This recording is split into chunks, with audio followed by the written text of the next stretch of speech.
सदगुरु कबीर बीजक ज्ञान 34 साखी 7।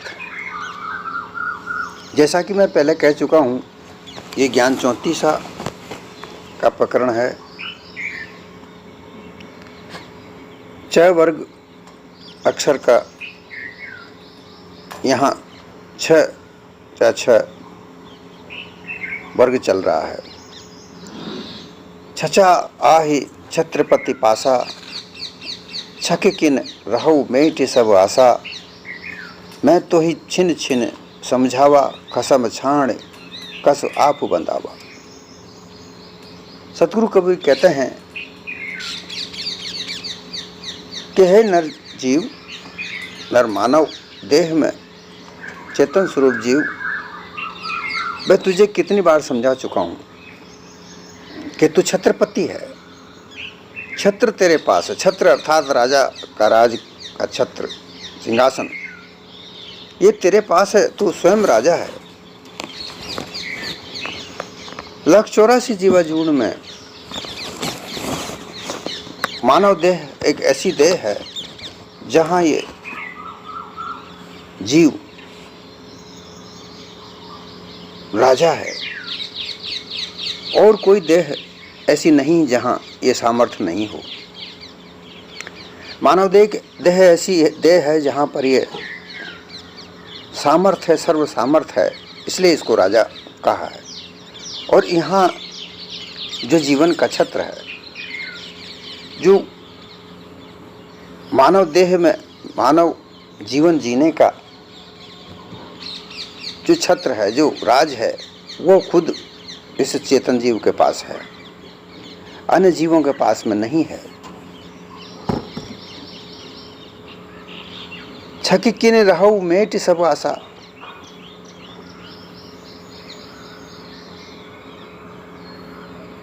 तू उसको तेरे इस छत्र को छोड़कर किसके आस से रहता है? ये सब आशाओं को मेट, आशा को मेटने वाला, बनाने वाला तू ही है। तेरे अलावा कोई दूसरा नहीं है जो किसी दूसरे की आस करता है। कर बहिया बला अपनी मेट बिरानी आस, तेरे आंगन नदिया बहे क्यों मरे तो प्यास। मैं तो ही छिन छिन समझावा, बार बार मैं तुझे समझाता हूँ कि खसम छाण कस आप बंधावा। खसम छाण, तू मन बुद्धि चित्त अहंकार सारे इंद्रियों का तू खसम है, राजा है। तेरे तुझसे मन चलता है, तुझसे चित्त चलता है, तुझसे बुद्धि चलती है, ये सब तेरे बल से चलती हैं। तू नहीं तो ये कुछ नहीं, परंतु तू ही इनमें अपने आप क्यों बंध गया।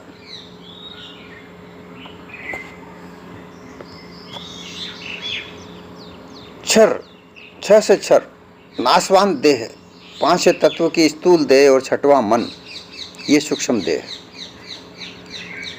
इस मन के द्वारा विभिन्न प्रकार की देह अनुमान की गई हैं। ये जो सूक्ष्म कारण महाकारण ये जो देह हैं, ये केवल एक अनुमान है, एक विचार की सूक्ष्मता है। अन्यथा तो जो स्थूल देह है, इसी से सब कुछ कार्य होता है। तत्व, ये जो 5 तत्व हैं, ये कार्य पदार्थ, इस संसार में कार्य जो भी होते हैं, जो पदार्थ का निर्माण होता है, इन 5 तत्वों से ही होता है। और इन्हीं के भास, अध्यास, अनुमान, कल्पना, ब्रह्म, आत्मा, ईश्वर, अल्लाह, खुदा इत्यादि अनित्य ब्रह्मभूल सब ये आवरण है। तू छत्रपति, क्षेत्र रूप शरीर का अधिपति, इस स्थूल शरीर का अधिपति, राजा।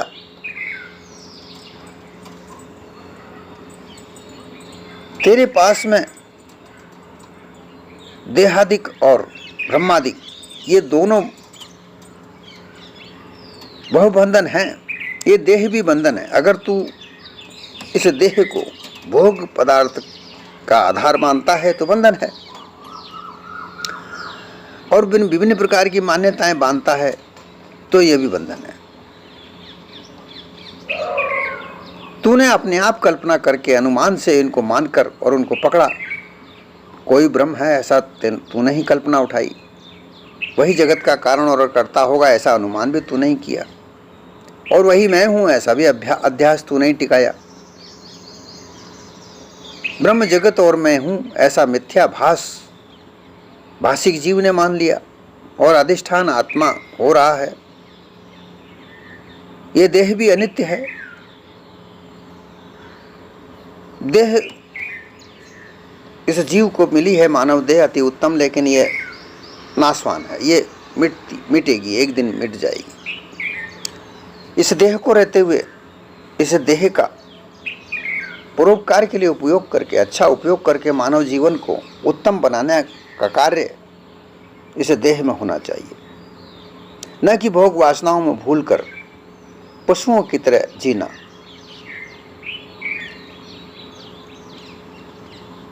परंतु तू खुद विभिन्न प्रकार की मान्यताओं में बंद कर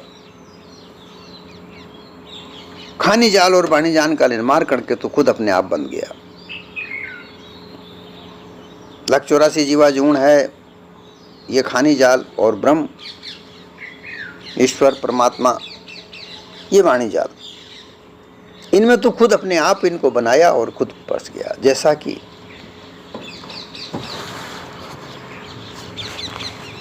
शुद्ध सतोगुण तुरीय अवस्था के भाष्य से निर्मित ऋग्वेद का से जो सिद्धांत है वो निराकार, निर्गुण, निरंजन, निर्लेप, अगम अगोचर, ब्रह्म सर्वव्यापक अधिष्ठान ब्रह्म है। प्रज्ञान आनंदम ब्रह्मस्ति, ये ऋग्वेदी शाखा ऐतरेय उपनिषद का 31 मंत्र 3 का महावाक्य है।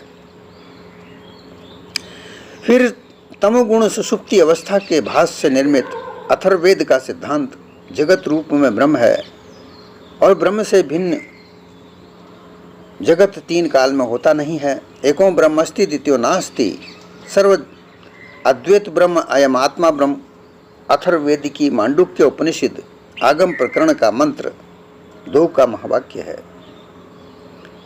फिर सतोगुण स्वप्न अवस्था के भास से निर्मित यजुर्वेद का सिद्धांत रामकृष्ण इत्यादि 10 अवतार ब्रह्म रूप हैं। सरगुण परमेश्वर जगतकर्ता ब्रह्म परमात्मा है।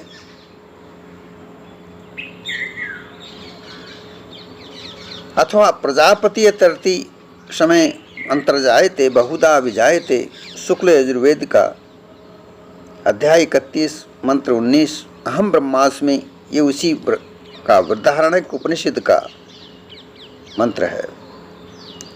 रजोगुण से जागृत अवस्था के भाष्य से निर्मित सामवेद का जो सिद्धांत है, जीव अपने आप ही अखंड ब्रह्म है और दूजा कोई नहीं है, वही परमेश्वर आप ही आप सत्य है, सब में वही रम रहा है।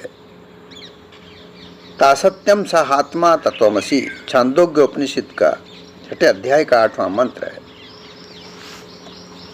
ये जो मान्यताएं बनाई हैं, ये मान्यता तूने ही बनाई है और किसी ने नहीं बनाई। त्वपद कल्पना, तत्पद अनुमान, 80 पद अध्यास। त्वपद अर्थात तू जीव अल्पज्ञ है। ये कल्पना तूने की कि मैं अल्पज्ञ हूं, मैं कुछ नहीं कर सकता, और वैसे तो तू सामर्थ है। ये जगत तुझसे ही उत्पन्न होता है। विभिन्न प्रकार की ये जगत की जो उत्पत्ति है, इसमें तरह तरह के साधन जो निर्मित हुए, ये तुझसे ही तो हुए, कहीं ऊपर से आसमान से नहीं टपक कर पड़े। ईश्वर की कल्पना, तत्पद ये ईश्वर है। ये अनुमान तेरा ही है कि कोई ईश्वर आसमान में ऊपर अटका हुआ पड़ा है, वो इस धरती को आसमान को चलाता है, ऐसा अनुमान तेने नहीं किया है। 80 पद ये अध्यास, इस सब का अध्यास जो तूने मन की मानंदी से बनाया, ये सब तेरा ही बनाया हुआ है। और ये देह से के भास से जो जगत उत्पन्न होता है, देख रहा है, ये भी तेरा ही है। कल्पना, अनुमान, अध्यास, भास, ये चारों ओर के बहुबंधन से तू बंधा। और सचेत करते हुए सदगुरु कहते हैं, सदगुरु कबीर इस अचेत होने के बाद बंधे हुए इस चेतन स्वरूप जीव को कहते हैं कि तुम छत्रपति हो, महाराजा समान स्वतंत्र शक्तिशाली चैतन्य अखंड स्वरूप हो। जैसा तुम्हारा स्वरूप है वैसा और किसी का नहीं है, परंतु तुम पारख बोध यथार्थ भेद समझकर उसे भूलकर खानी बाणी ब्रह्म जगत पर्यंत आशा, वासना, तृष्णा, चाहना, मानिंदी, मोह, आसक्ति, अध्यास इत्यादि में बंद कर अपने आप खुद बंधे हो। मोह, ममता, आसक्ति और अध्यास इत्यादि सब तन मन वचन के विकारों में तुम खुद बंधे हो।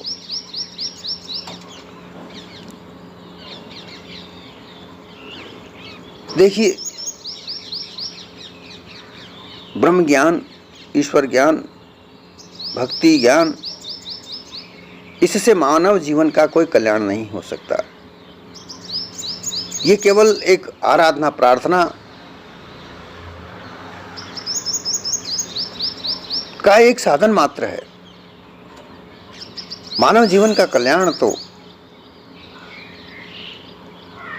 मानव कर्म से होता है। मानव जीवन में जो काम आए उस युक्ति से होता है, क्योंकि मानव जीवन बिना युक्ति के नहीं है। बिना युक्ति के मानव जीवन नहीं चल सकता।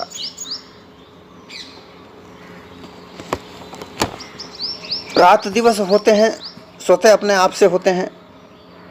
रात होती है जब सूर्य के आधे भाग सूर्य से प्रकाशित होता है तो दिन रहता है, आधे भाग में रात होती है, क्योंकि यह पृथ्वी सूर्य के चारों तरफ चक्कर लगाते हुए खुद भी अपनी कीली पर घूमती है।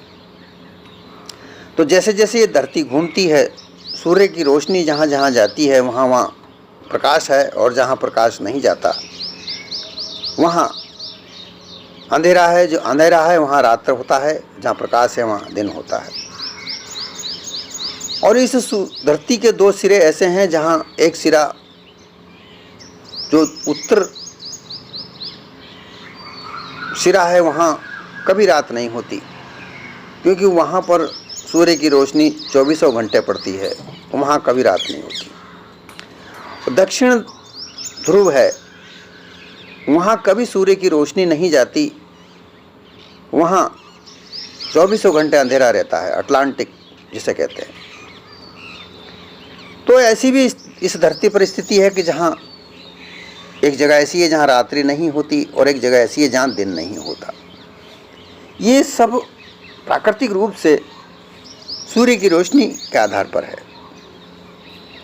लोग प्रश्न करते हैं ये कैसे बनता है? ये प्राकृतिक नियम है, ये तत्वों का आदान प्रदान है, इसी के आधार से ऐसा होता है। परंतु जहाँ अंधेरा रहता है वहाँ मानव जीवन नहीं है। वहाँ की वातावरण में रहने वाले वहीं के ऐसे ही जीव हैं, परंतु मानव वहाँ नहीं है। परंतु जहाँ रोशनी है 24 घंटा वहाँ मानव है। वहाँ का जीवन 24 घंटा की रोशनी के आधार पर नियमित है। और रात्रि और दिन जहाँ बराबर होते हैं वहाँ का जीवन मानव जीवन का वो रात्रि और दिन के आधार पर है। तो प्राकृतिक व्यवस्थाओं के आधार पर जो प्रकृति ने बनाई है उस व्यवस्था के आधार पर मानव ने अपना जीवन निर्मित किया है, वैसी व्यवस्था उसने बनाई है, युक्ति उसने उपाई है। बिना युक्ति के मानव जीवन नहीं है। अब सर्वश्रेष्ठ युक्ति, प्रमुख युक्ति क्या है? रोटी, कपड़ा और मकान। क्योंकि मानव जीवन के लिए मानव तन को चलाने के लिए जैसे मोटर गाड़ी को चलाने के लिए पेट्रोल, डीजल इत्यादि की आवश्यकता होती है जब वो चलती है, और जैसे उसमें पेट्रोल या डीजल समाप्त हो जाता है, गाड़ी बंद हो जाती है। उसी तरीके से इस शरीर रूपी गाड़ी को, इस शरीर रूपी साधन को चलाने के लिए भोजन की आवश्यकता होती है। भोजन से इस तन को चलाने की शक्ति प्राप्त होती है और इससे शरीर को शक्ति प्राप्त होकर ये शरीर चलता है, इंद्रियां चलती हैं, यहाँ वहाँ जहाँ तहाँ जाने की आवश्यकता पड़ती है, ये जाता है, कार्य करता है। अगर भोजन ना हो तो ये शरीर नहीं चल सकता और ये शरीर समाप्त हो जाएगा। गर्मी, सर्दी इत्यादि से बचने के लिए, बारिश से बचने के लिए विभिन्न प्रकार के वस्त्रों की आवश्यकता होती है। लोक लाज के आधार पर शरीर को ढकने के लिए भी आवश्यकता होती है, तो कपड़ा भी चाहिए। फिर विश्राम के लिए एक घर चाहिए जहाँ वो विश्राम कर सके, तो रोटी और कपड़ा और मकान, ये तीन चीज़ आवश्यक हैं। इनको जुटाने की, ये साधन जुटाने के लिए, एक तो साधन हो गया ये तन, और इस तन को सुरक्षित रखने के लिए ये तीन साधनों की आवश्यकता आवश्यक है। इन तीनों आवश्यकताओं को पूर्ति करने के लिए धन की आवश्यकता होती है। अब ये धन बिना किसी कार्य के नहीं होता, कोई ना कोई कार्य करना होता है जिससे धन की प्राप्ति होती है।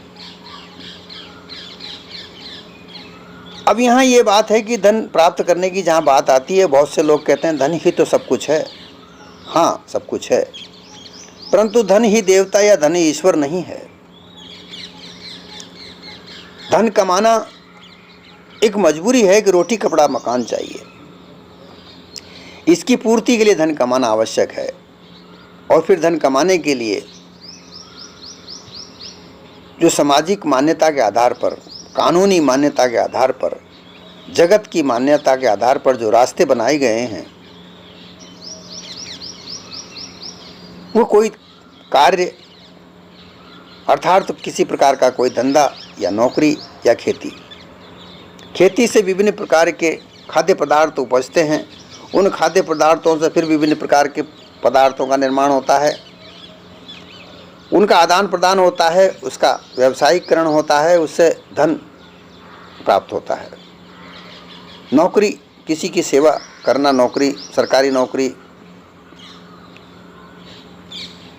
विभिन्न प्रकार की जो नौकरियां हैं, सेवाएं हैं, कपड़ा धोना, सफाई करना, इंजीनियर बनना, डॉक्टर बनना, चिकित्सा सेवा में अपना योगदान करना, इंजीनियर बन के मशीनरी इत्यादि बनाकर चलाना, संस्थापक बनना, प्रशासक बनना, ये सारी व्यवस्थाएं जो समाज में होती हैं, इनको बनाने के लिए विभिन्न प्रकार की शिक्षाओं के आधार पर जो व्यक्ति शिक्षा ग्रहण करके वो वकील, डॉक्टर, इंजीनियर, जज, न्यायाधीश, मंत्री, राजा, प्रजा जो भी बनना चाहता है वो बनता है, और उससे उसको धन की प्राप्ति होती है और उससे तीनों साधनों की पूर्ति होती है। तो ये युक्ति और युक्ति से साधन बनाना, ये मानव जीवन के लिए उपयुक्त है, ये परिपूर्ण करने का मानव जीवन का कर्तव्य है। अब सारा मानव जीवन का पूरा आधार यही है कि इसको ये पूर्ण कैसे करे, यही तो मानव जीवन के लिए आवश्यक है। अन्यथा तो ब्रह्म ज्ञान, ईश्वर ज्ञान, ये सीखना अलग बात है। इन ज्ञान से, ब्रह्म ज्ञान सीखने से या ईश्वर की आराधना करने से या भक्ति करने से या योग करने से रोटी, कपड़ा, मकान प्राप्त नहीं होता, धन की प्राप्ति नहीं होती। ये एक अलग बात है।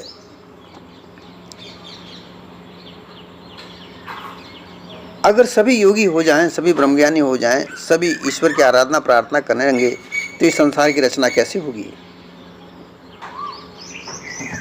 यहाँ इस बात को समझना आवश्यक है कि मानव संसार रचने के लिए आवश्यक है और संसार मानव जीवन के लिए आवश्यक है। ये दोनों एक दूसरे के प्रतिकूल हैं, अनुकूल हैं, प्रतिकूल भी हैं, अनुकूल भी हैं। प्रतिकूलता के आधार पर रचना आवश्यक है,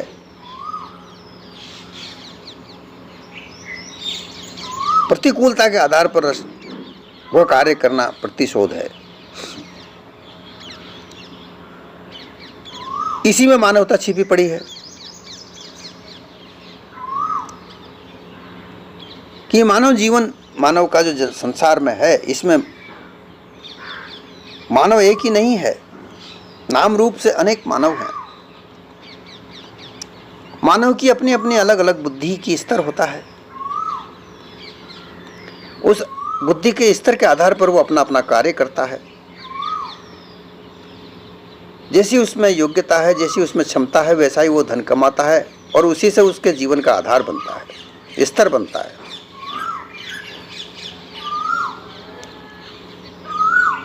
ये धन कमाने का, मानव जीवन का स्तर बनाने का जो आधार है,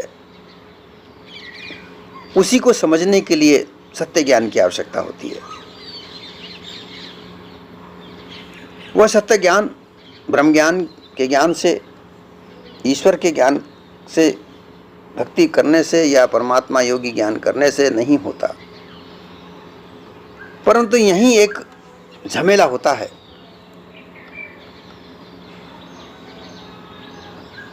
धर्म के नाम पर, मतवाद के नाम पर,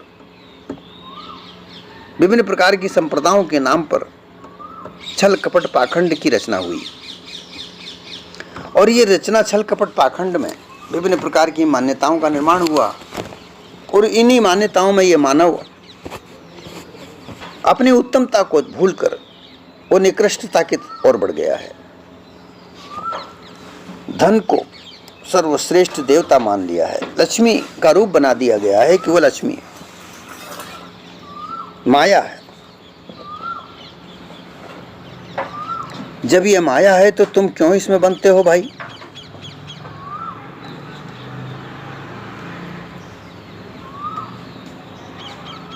यही सीखने के लिए, यही निर्देश पाने के लिए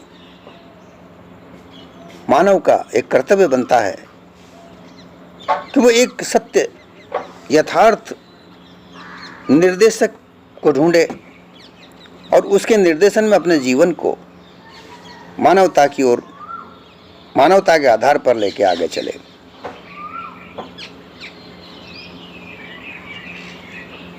और यही सद्गुरु इसमें कहना चाहते हैं कि तू खुद राजा है, सर्वश्रेष्ठ राजा,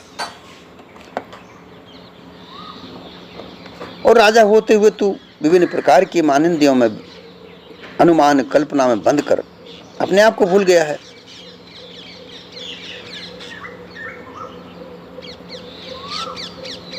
पाखंडी छल कपट करने वाले लोगों के बीच में तू उलझ गया है। तेरी बुद्धि को भ्रमित करके तेरा रास्ता अवरोध कर दिया है, तुझे अंधेरे में डाल दिया है, जहां तुझे कोई कुछ नहीं सूझ रहा है।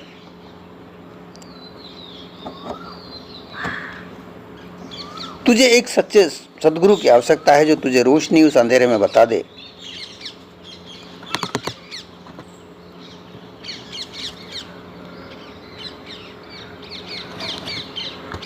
परंतु धन की लालसा, अधिक धन कमाने की जो लालसा है, वो लालच है, वो तुझे उस रोशनी की ओर नहीं जाने दे रहा है।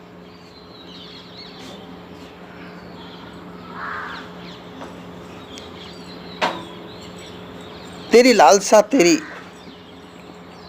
मनसा उस अंधेरे में ही अपने आप को रहने के लिए बाध्य कर रही है। तू बंधा हुआ है, वहां से तू निकल।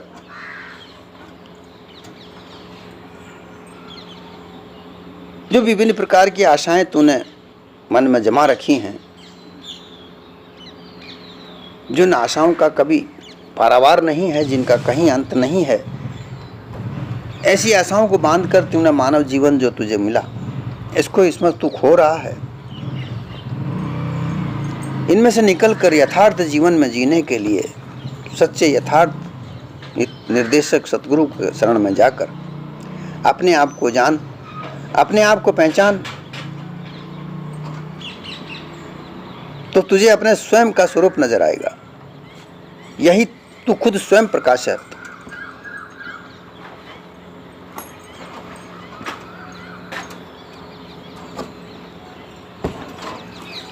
जो सच्चे सद्गुरु होते हैं, जो संसार में परोपकार के लिए विचरण करते हैं, वो क्षण क्षण मानव जीवन के लिए यही समझाते हैं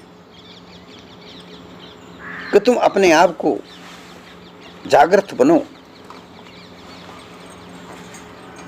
जांचक बनो, वाचक नहीं।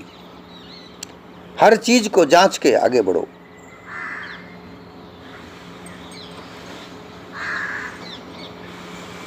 और ये कब होगा? जब तुम अपने निज स्वरूप को, अपने पारक स्वरूप को पहचानोगे।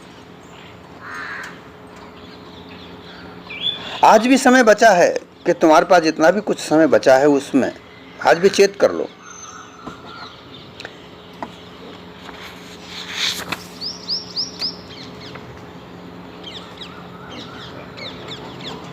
ये जो विभिन्न प्रकार की खानी बाणी, आशा, तृष्णा, वासना, चाहना, मानंदी, मोह, ममता, आसक्ति और अध्यास इत्यादि सब हैं, इनको मन वचन के विकारों को मेट कर, हटाकर, परित्याग करके अपने स्वयं को परखो, जानो। अपने निज स्वरूप को देखो कि तुम चेतन स्वरूप जीव सर्वसामर्थ होकर, जिसमें तुम मन, चित्त, बुद्धि, अहंकार, सर्व इंद्रियों के खसम हो, मालिक हो, और अपने मालिक पने को त्याग कर तुम गुलामी के रास्ते पे क्यों चले जा रहे हो? विषय भोग के गुलाम बनकर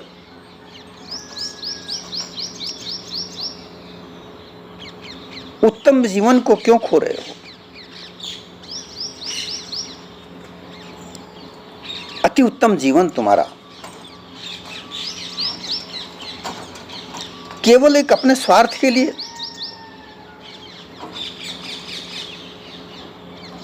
अपनी इच्छा को लिए, भोग आनंद के लिए, ब्रह्म आनंद के लिए, योग आनंद के लिए, ज्ञान के आनंद के लिए नष्ट कर रहे हो।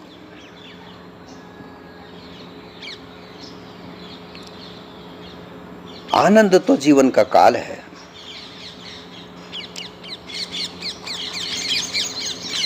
सदैव अपने निर्देशक पारक सद्गुरु के निर्देशन में रहने कर, वहां कोई आनंद नहीं, वहां कोई जीव का फंद नहीं है।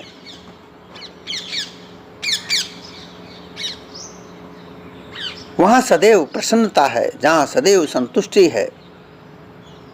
अपने निज स्वरूप को प्राप्ति करने के बाद किसी और अन्य वस्तु की आवश्यकता नहीं होती। यहां यह जानना आवश्यक है कि भूख और प्यास ये एक स्वाभाविक क्रियाएं हैं। भूख लगती है, खाना खाया जाता है, फिर खाए हुए खाने को पचने के बाद जो वस्तु बचती है उसे बाहर भी निकाला जाता है। व्यक्ति सोता भी है, भोग भी करता है। 5 विषय भोग की वस्तु नहीं, ये स्वाभाविक रूप से मानव जीवन के साथ में है। परंतु विकृत भाव से इनका भोग करना ही भोग कहलाता है। वरना जब तक तुम इनको स्वाभाविक रूप से अपने साथ रखोगे तब तक ये भोग नहीं है। अपने जागृत स्वरूप में रहते हुए विकृत अवस्थाओं में जाने से अपने आप को रोको। और ऐसी स्थिति में रहो जहाँ पर जागृत होकर, हमेशा जागृत रहकर अपने निस्वरूप में स्थित रहो, तो तुम्हें किसी प्रकार की असंतुष्टि नहीं होगी।